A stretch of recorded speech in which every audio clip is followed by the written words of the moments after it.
Assalamualaikum warahmatullahi wabarakatuh. Semangat berbagi cahaya. Masya Allah. Cahaya itu cahaya. Luar biasa. Cahaya. Bapak Ibu sekalian, alhamdulillah hari ini Bapak Ibu walaupun di atas terik matahari tapi tetap semangat ya. Amin. Di sebelah sana itu namanya Jabal Uhud. Ya, itu yang panjang. Panjangnya itu sekitar 7 km. Dari ujung sana sampai ujung sana. Ya. Dan tingginya itu sekitar ada yang 1 kilo sampai 3 km. Tingginya ya. Sampai bikin dari Allah Subhanahu wa taala tuh mah ya. Kagak dibikin tuh mah ya. Ini salah satu gunung yang tertinggi di kota Madinah. Ya, namanya Jabal Uhud. Nah, di belakang Bapak Ibu itu namanya Jabal Rumat. Rumat. Ya. Di antara dua gunung ini ada peristiwa besar yang terjadi, yaitu Perang Uhud.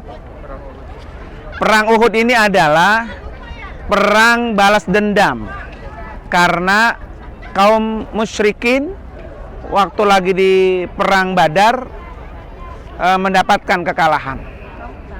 Ya. Sampai-sampai bagaimana caranya harus ada peperangan kembali untuk menghabiskan kaum muslimin. Sehingga akhirnya kaum musyrikin itu dikerahkan. Sebanyak ada 3.000 kaum musyrikin. Orang-orang kafir 3.000 melawan kaum muslimin yang berjumlah hanya 700 orang. Jadi 3.000 berbanding 700 orang. Dan ini terjadi di sini. Ya, di antara belahan ini. Ketika mau perang Uhud akan dilaksanakan, Rasulullah sudah pasang strategi. Strategi Rasulullah adalah menyiapkan para pemanah-pemanah handal. Pemanah-pemanah itu Nabi letakkan di atas gunung ini. Ya, mungkin gunung dulu tinggi ini, karena udah sekian tahun kan, akhirnya jadi rendah. Jadi pemanah-pemanah handal yang Rasulullah sudah siapkan ditaruh di atas ini. Ketika perperangan itu terjadi, ya kan, para pemanah itu betul-betul menjalankan tugasnya, sehingga di bawah ini bergelimpangan orang-orang musyrikin. Sehingga di bawahnya ini banyak sekali harta-harta rampasan perang. Nah, pemanah-pemanah yang sudah Rasulullah terapkan di atas terlena. Ya, pengen berebut mendapatkan harta rampasan perang itu. Kata Rasulullah, pokoknya apapun yang terjadi, menang atau kalah, kamu pokoknya diam aja di atas sesuai dengan tugas kamu. Tapi ternyata mereka itu kesirian, iri dengan orang-orang yang di bawah sedang berebut harta rampasan. Akhirnya mereka turun, ya kan? Melihat di atas sudah tidak ada pemanah kaum muslimin, akhirnya orang-orang musyrikin yang sudah hampir kalah mendudukkan posisi di atas itu. Dibombardirlah semua kaum muslimin ada di bawah.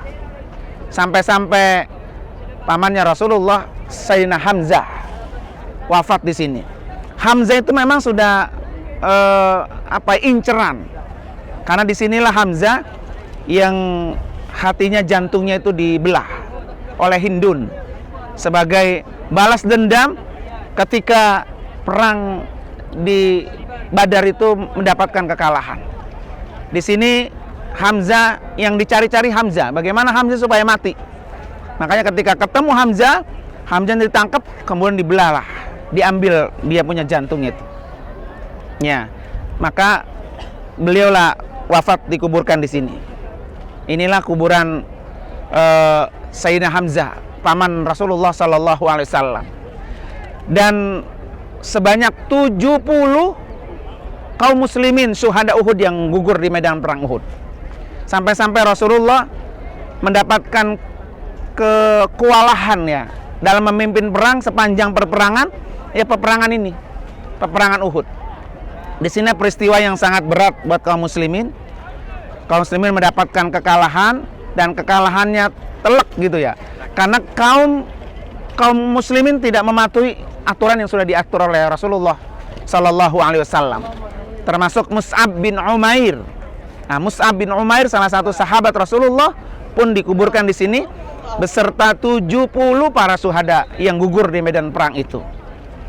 Nah, ini pelajaran buat kita adalah apapun yang diperintahkan Nabi, ketika kita tidak ikutin, ketika kita langgar, maka kekalahanlah yang kita dapat. Ya, pasti itu. Karena Rasulullah ketika beliau menjelang wafatnya, beliau hanya berpesan kepada umatnya dan meninggalkan 2 warisan. Ketika berpegang dengan 2 ini, kata Nabi, lan tadillu ba'di abadan. Saya jamin kalian tidak akan pernah tersesat. Pasti selamat. Apa itu? Al-Quran dan sunnah Nabi, Al-Hadis. Ya. Ini pelajarannya. Ketika kita berpegang semua pesan-pesan Rasulullah, pasti kita nggak tersesat dan pasti kita akan selamat. Ya. Termasuk orang-orang kaum muslimin yang tidak mematuhi apa yang Rasulullah sudah ajarkan kepada mereka. Dan ini Jabal Uhud menjadi saksi bisu bahwa disinilah kaum muslim mendapatkan kekalahan. Kenapa juga kaum muslim itu memerang habis-habisan, memerangi kaum muslimin? Karena Madinah ini salah satu jalur perdagangan dari Syam menuju ke kota Mekah. Ya, makanya bagaimana ini orang-orang kafir mencegah kaum muslimin supaya mereka itu dibawa kekuasaan kaum musyrikin. Karena ini jalur perdagangan. Dagang itu kan dulu dari Syam menuju ke kota Mekah. Pernah orang-orang kafir Mekah itu mengambil jalur lain, tapi ternyata tidak menguntungkan perdagangannya. Nah, jalur Madinah inilah menuju ke Syam, jalur perdagangan ekonomi ke orang-orang Mekah. Kalau di sini di Madinah dikuasai orang-orang Muslim, maka otomatis ekonomi Mekah itu akan menjadi apa? Nah, semerautan. Salah satunya supaya jalur perdagangan Mekah lancar, maka Madinah itu harus dibawa kekuasaan orang-orang kafir. Dan sayangnya orang-orang kafir tidak mampu menguasai apa yang Rasulullah perjuangkan. Maka Rasulullah tinggal di kota Madinah ini 13 tahun berdakwah sehingga menjadikan Madinah seperti yang sekarang kita rasakan. Ya. Dan Rasulullah tinggal di kota Mekah 10 tahun.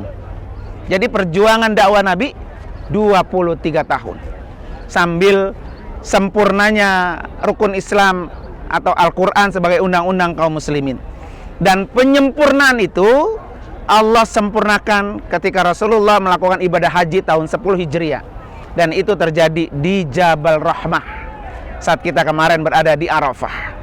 Disitulah Allah turunkan ayat terakhir surah Al-Maidah ayat 3, Al-yauma akmaltu lakum dinakum wa atmamtu alaikum ni'mati wa raditu lakumul Islam Madinah. Maka setelah Rasulullah sempurna menerima seluruh perintah Allah melalui Al-Quran, haji tahun 10 Hijriah, pulang haji Nabi kembali lagi ke kota Madinah. 3 bulan setelah haji Rasulullah tutup mata untuk selamanya, ya kan? Dan kita sebagai orang-orang penerus perjuangan dakwah Rasulullah hanya ditinggalkan 2 hal, 2 poin, Al-Quran dan Sunnah Nabawi. Berpegang keduanya pasti selamat. Selamat di dunia, selamat juga di mana? Di akhirat. Oleh karena itu mari sama-sama kita kirimkan salam kita kepada paman Rasulullah Sayyidina Hamzah.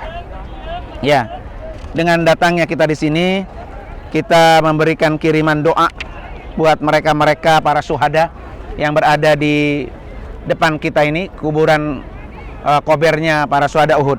Mari sama-sama ikutin ya. Assalamualaikum. Ya amman Nabi. Sayyidina Hamzah bin Abdul Muttalib. Assalamualaikum. Ya asadallah wa asada Rasulillah. Assalamualaikum. Ya sayyidash syuhada. Assalamualaikum. Ya Mus'ab bin Umair. Ya Qa'idal Mukhtar. Ya man asbata qadamaihi ala rimahi hatta atahul yakin. Assalamu alayka ya syuhada Uhud. Allahumma jzihim anil Islam wa ahlahu wa afdalal jaza warfa' darajatihim wa akrim maqamahum bifadlika wa karamika ya akramal akramin. Al-Fatihah. A'udzubillahi minasyaitonir rajim. Bismillahirrahmanirrahim. Alhamdulillahirabbil alamin. Arrahmanirrahim. Maliki yaumiddin. Iyyaka na'budu wa iyyaka nasta'in. Ihdinas siratal mustaqim. Siratal ladzina an'amta 'alaihim ghairil maghdubi 'alaihim waladdallin. Amin. Video. Terus Kak, mundur Kak. Oke, siap. Ya. Assalamualaikum warahmatullahi wabarakatuh. Salam semangat, salam sehat. Ada di mana kita? Jabal Uhud. Umrah bersama Yayasan Wafiz Al-Amin Center. Berbagi cahaya di atas cahaya. Sekali lagi, berbagi cahaya Di atas cahaya. Masya Allah. Takbir. Allahu Akbar. Luar biasa. Dapat toh. Foto.